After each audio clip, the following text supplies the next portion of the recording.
Graça e paz, amados irmãos e irmãs, que alegria estarmos juntos novamente nessa terça-feira para podermos meditar na palavra do Senhor e termos esse tempo precioso de devocional. E para mim uma deferência entrar na sua casa com a prerrogativa de estudar junto com você a palavra do Senhor. Lembre-se, estamos naquele passeio baseado em Efésios capítulo 6, do versículo 10 ao versículo 18, e ontem nós terminamos o último item dessa armadura espiritual que o apóstolo Paulo diz que precisamos usar, inspirado pelo Espírito Santo, precisamos usar para que possamos resistir no dia mau, nessa grande batalha que enfrentamos. E hoje nós vamos terminar essa jornada baseada nesse texto e eu quero apenas mostrar-lhes a grande importância de cada um dos 6 itens que tratamos e também da oração. E nós vamos fazer isso de maneira bastante breve, com bastante brevidade, de maneira a vestir o soldado cristão, que somos eu e você, somos nós, com essa armadura para que possamos nos resistir firmes no dia mau. E hoje, como estamos terminando,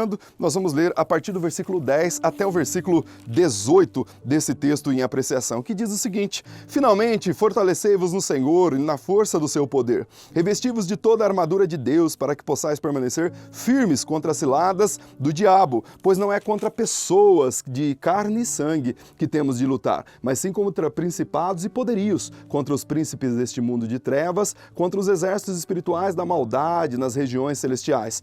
Por isso, tomai toda a armadura de Deus para que possais resistir no dia mau e, havendo feito isso, permaneçam firmes. Portanto, permaneceis firmes, trazendo em volta da cintura a verdade e vestindo a couraça da justiça, calçando os pés com a disposição para o evangelho da paz e usando principalmente o escudo da fé, com a qual podeis apagar todos os dardos inflamados do maligno. Tomai também o capacete da salvação e a espada do Espírito, que é a palavra de Deus, com toda a oração e súplica, orando em todo o tempo no Espírito e por isso mesmo vigiando com toda a perseverança e súplica por todos os santos. Meus irmãos, nós introduzimos essa série de mensagens explicitando que a nossa luta não é contra carne ou sangue, ou seja, não se trata de uma luta que podemos nos defender e nem tampouco atacar com armas físicas. Nenhuma artilharia bélica, por mais proficiente e treinada que seja, é capaz de derrotar esse inimigo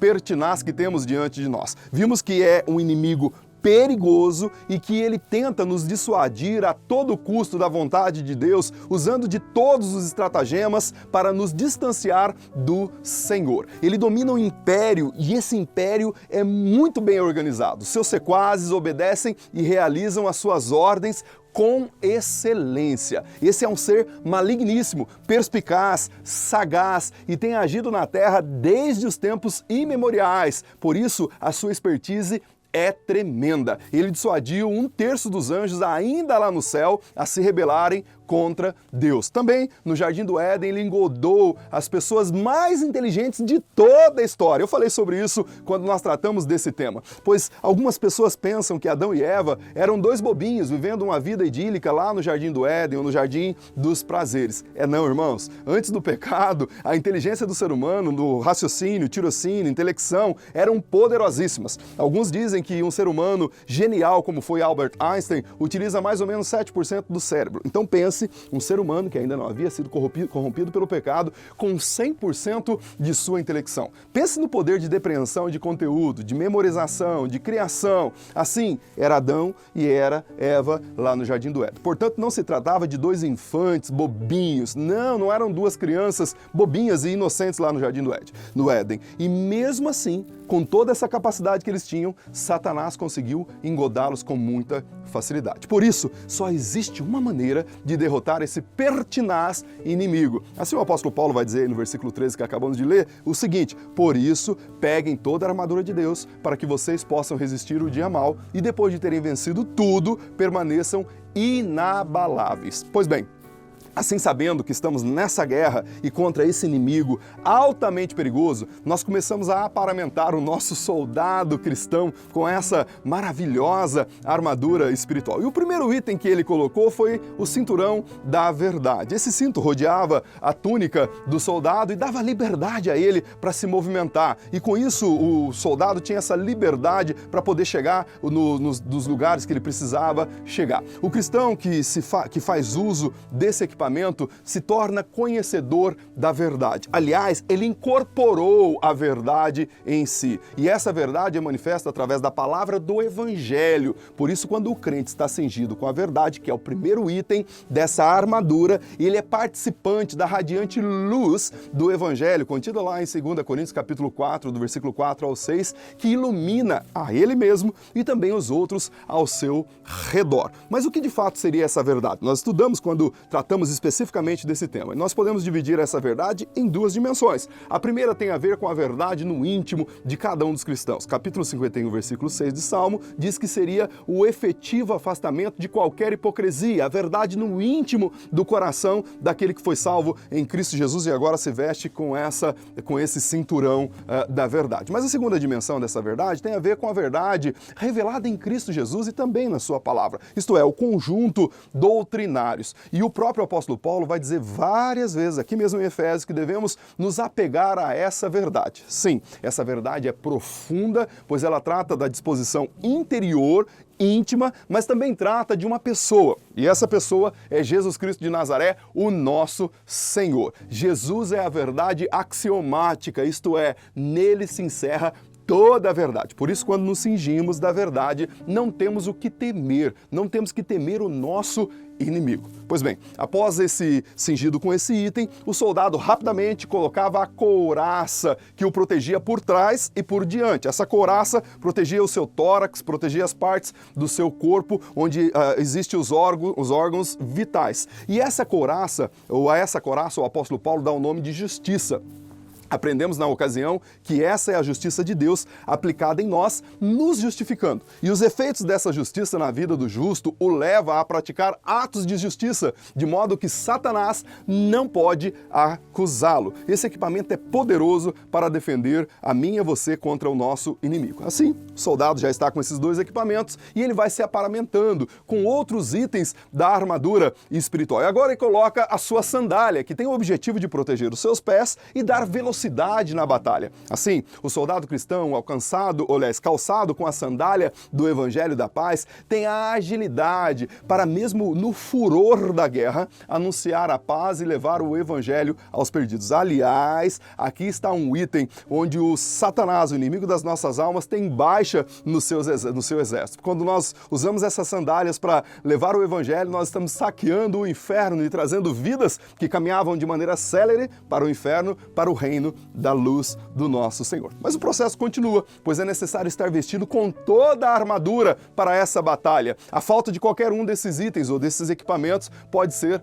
fatal. Então o soldado agora pega o escudo. Paulo dá a esse escudo o nome de fé, pois ele tem o poder de proteger o soldado cristão dos dardos flamejantes de Satanás, que chega de todos os lugares, sem aviso prévio. Somente a fé pode aplacá-los na vida do cristão. Assim, após tudo isso, quando o soldado já está praticamente aparamentado, ele se apresenta ao seu oficial e o oficial vai dizer a ele o seguinte: tome agora o capacete para que a sua cabeça seja protegida. Em outras palavras, você já está pronto para ir à guerra. Está aqui o capacete e vá em frente. Veja, foi Deus, o oficial maior de todos, que nos outorgou a salvação. Nós recebemos das mãos dele a salvação. Efésios capítulo 2, versículo 8 e 9. Pela graça sois salvos mediante a fé, isso não vem de vós, é dom de Deus.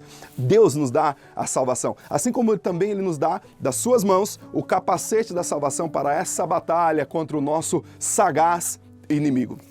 Agora, após receber o capacete das mãos do oficial, ele toma a espada. E essa espada, o apóstolo Paulo vai dar o nome de espada do Espírito. E ele explica que é a palavra de Deus. É com ela que nós atacamos o nosso inimigo e também neutralizamos parte dos seus ataques contra nós. A Bíblia Sagrada, ela é mais do que capaz para proteger você e municiar você com competência para essa guerra contra Satanás, contra o mundo e também contra o pecado. O escritor aos Hebreus vai dizer em Hebreus capítulo 4, versículo 12, você conhece esse texto que a palavra de Deus é viva e eficaz, é mais penetrante do que qualquer espada de dois gumes e penetra até a divisão da alma e do espírito, das juntas e das medulas, e é apta para discernir os pensamentos e as intenções do coração. Veja só, o próprio Senhor Jesus nos mostrou a eficiência dessa arma no episódio de Mateus capítulo 4, do versículo 1 ao 11, quando ele é submetido às tentações de Satanás. Foi usando a Bíblia Sagrada com maestria que ele desbaratou a Satanás, mostrando-nos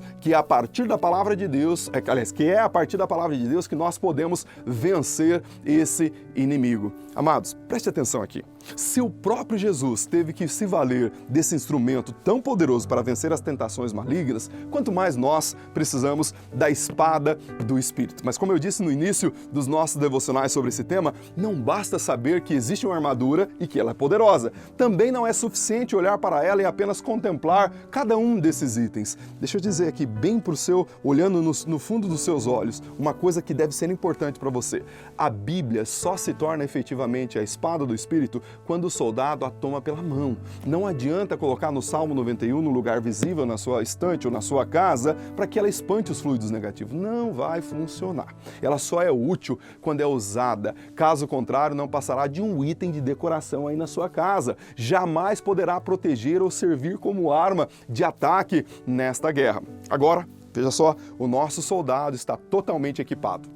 Ele colocou o cinto da verdade, ele colocou a couraça da justiça, ele já calçou seus pés com as sandálias do evangelho da paz, ele já empunhou o escudo da fé, ele também já recebeu em suas mãos, ou das mãos do oficial, o capacete da salvação. Agora se faz necessário o arremate para toda a armadura, para que o soldado possa deixar o recinto em direção à batalha. Essa era o item essencial, que é a oração. Por isso, enquanto caminhamos nessa batalha, meus queridos, precisamos permanecer firmes em oração. Como deve ser essa oração? É uma pergunta para mim e para você. Nós estudamos ontem, quando analisamos detalhadamente esses itens, pelo menos 4 todos. E essa dimensão deve estar no nosso coração. Primeiro, a oração deve ser constante. Orar em todo tempo, em todos os momentos da nossa vida. Talvez a maior de todas as falhas da vida cristã, da minha vida e da sua vida, seja que frequentemente tentamos orar só nas grandes crises da vida. Quando aparece o Covid-19, nós ficamos muito intensos na oração. Quando aparece uma dificuldade na minha família, eu intensifico as minhas orações. E não há nenhum demérito nisso, deve acontecer. Mas o que o apóstolo Paulo sempre nos orienta, aliás, Jesus sempre nos orientou, é que nós devemos orar em todo o tempo. Só nos tornaremos fortes no Senhor se nutrirmos uma vida de oração verdadeira. Segundo, essa oração ela precisa ser intensa, ela não pode ser sonolenta, mas ela precisa ser perseverante, exige concentração, exige devoção, exige vontade de querer saber a necessidade alheia, exige vontade de se prostrar diante do Senhor. Finalmente, ela não pode ser egoística, ela deve abranger todo o povo do Senhor. Nós vimos isso o apóstolo Paulo falando. Sabe, meus irmãos, frequentemente nós oramos por nós mesmos e muito pouco pelos outros. Devemos aprender a orar tanto pelos outros quanto nós oramos por nós. Nós devemos de fato orar em amor e buscar o benefício também para o outro. Feito isso, estaremos preparados para essa grande guerra que enfrentamos. Amados, creia numa coisa. Creia mesmo nisso que eu vou dizer agora. Nós estamos em guerra diária contra um inimigo poderoso. Mas como diz 1 João capítulo 4, versículo 4, filhinhos, se sois de Deus e já tendes vencido o mundo, porque maior é o que está em vós do que o que estás no mundo. Sim, você pode vencer, você pode ser um vencedor e você pode ser uma vencedora nesta batalha, mas é necessário que você se revista de toda a armadura, usando a liga da oração. Esperamos, meus queridos, que com base nessa reflexão, ou nessas reflexões que fizemos aqui em Efésios, capítulo 6, do versículo 10 ao 18, seja muito mais do que um estudo para você, seja vida na sua vida e que você possa aplicar. Assim, você vai viver melhor e vai estar apto para enfrentar as demandas e as vicissitudes espirituais da sua vida. Se vista com essa armadura e tenha certeza da vitória em sua vida. Deus abençoe você, Deus abençoe a sua casa, Deus abençoe a sua família, em nome de Jesus.